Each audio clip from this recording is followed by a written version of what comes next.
আরে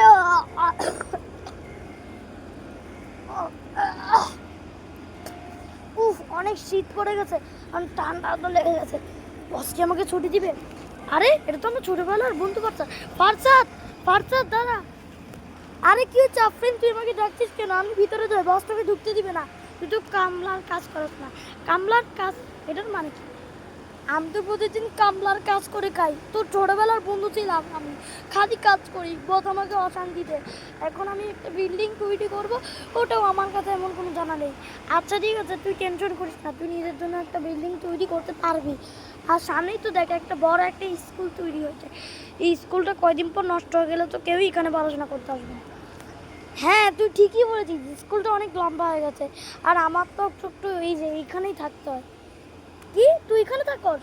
আমি তো এখানেই থাকি, আমি কি করব? ওই আয় ভিতরে আয় তাড়াতাড়ি। আচ্ছা আসছি। আচ্ছা বন্ধু আমি যাই তাহলে। ও তো চলে গেল। আচ্ছা আমি ওর জন্য ওয়েট করতে থাকি।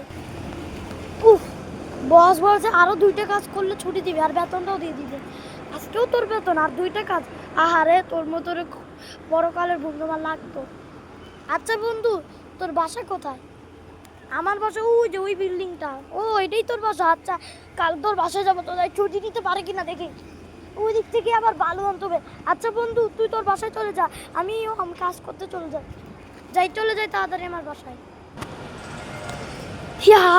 ইয়েস, ইয়েস, ইয়েস, আমি ফাইনালি কোটিপতি হয়ে গেছি। এখানে একটা রেস্টুরেন্ট তৈরি করলাম, যখন আমার ঘরে খাবার টাবার না থাকবে ওখান থেকে খাবো। আর যখন আমার খাওয়া দাওয়া ওখানে না খাওয়া থাকবে, সব পুরনো হয়ে যাবে, তখন আমি ওইখান তাহলে আমি বাজার করে সব নিয়ে আসবো। আরে বন্ধু তুই এখানে কী করতেছিস? আর তুই এত কোটিপতি কীভাবে হয়ে গেলি? তুই তো নিজের জন্য বড় একটা বিল্ডিং করে ফেলিস। সামনে ওটা কি? এটা কি তো তোর রেস্টুরেন্ট? সামনে ওটা আমার রেস্টুরেন্টই। ও আচ্ছা তোর রেস্টুরেন্ট। সারাদিন তুই কী করতে পারবি? খাবো, নষ্ট হয়ে গেলে বাজার থেকে নিয়ে আসবো, এইটাই। আচ্ছা ঠিক আছে, সব তো বুঝতে পেরেছি।